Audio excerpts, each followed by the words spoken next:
Hey guys, well we're back.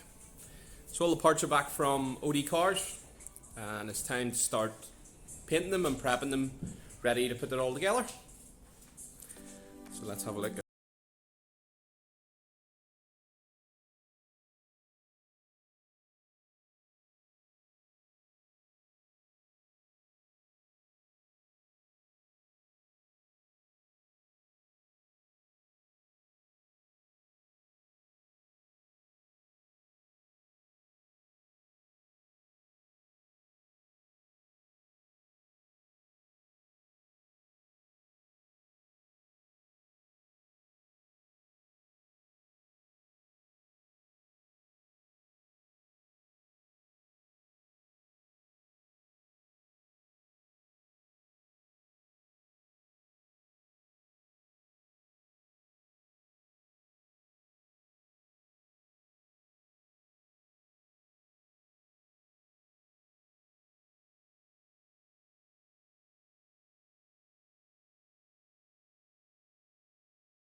So jump forward a couple of days. As you can tell, I haven't been here some of the time that the guys have been out building the engine, but look at the progress I've made. It's fantastic. So apologies, I missed a crucial part of the build, guys, but the Wasner pistons and the pack rods are in, as you can see. Lovely new fresh piston rings too. And here we are, it's time for the head to be set on. Lovely new gasket in there too.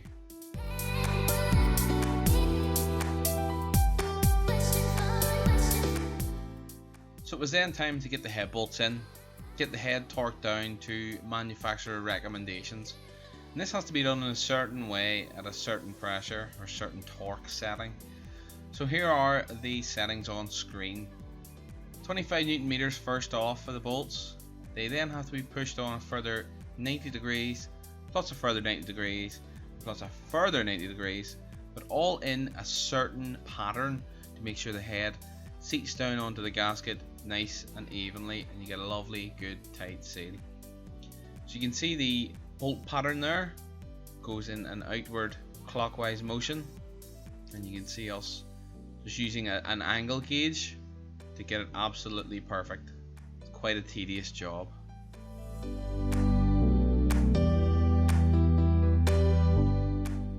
So next it was the turn of the connecting rod or con rod bearing caps to be torqued down per manufacturer settings, and here we go, they're on screen again.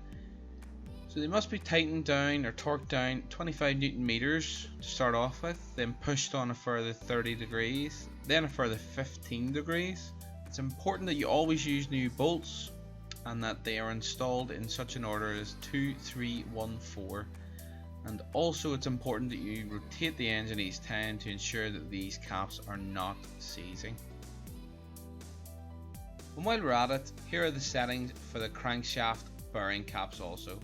So 50 Newton meters first, then plus 45 degrees, pushed on another 15 degrees. You must always use new bolts. And start in the center and go out in a spiral motion in a clockwise direction, much similar to the head bolts.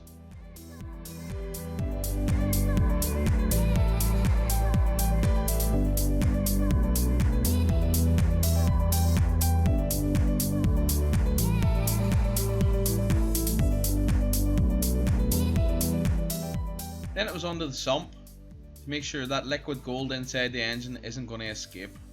Now from what I hear, the stories I've heard, Corsa VXR engines are notorious for sump leaks. It may look like we're putting quite a lot on here, but we left it to settle slightly harden, cleaned it up, and then put the sump on.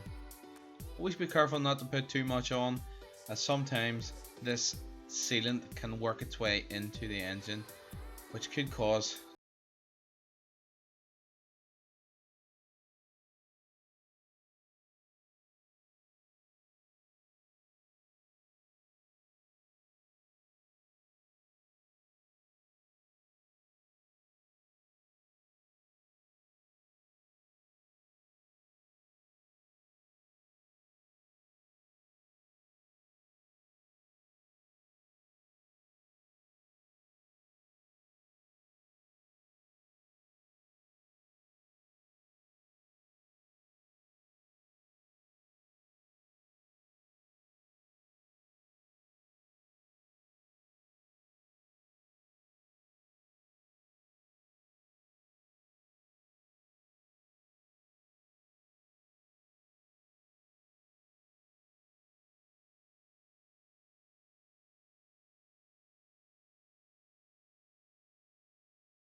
So I've just tried to take the engine out of the car, but it seems that you can't split the engine in the gearbox in a Corsa VXR. You don't have enough room. We thought maybe you could just drop it down a wee bit. The gearbox could move over to the passenger side of the car, and that would give us enough room to clear. But the shaft's foul, the subframe underneath, so shafts have to come out, no choice. We're just draining the gearbox oil at the minute and get the shafts out. Just pull the wishbone bolts, pull the wheels back. Hopefully it'll give us enough room to get the shafts out, and we'll try again. Here goes.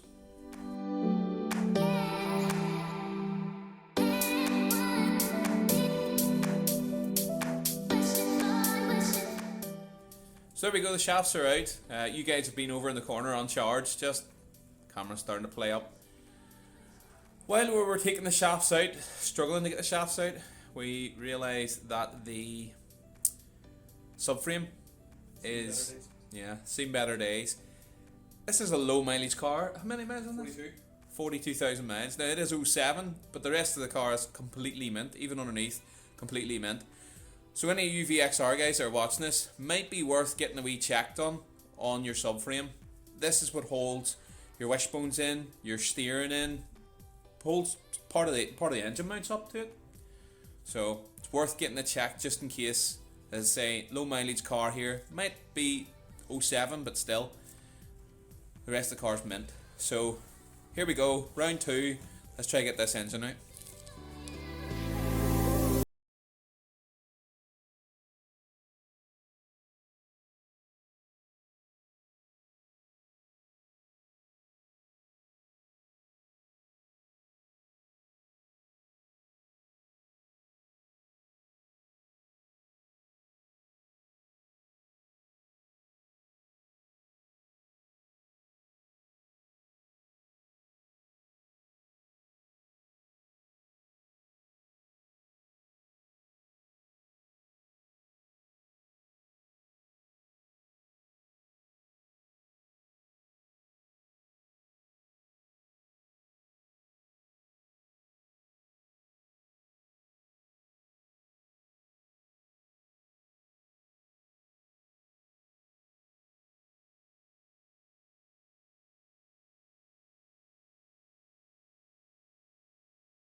So folks, the engine's pretty much there.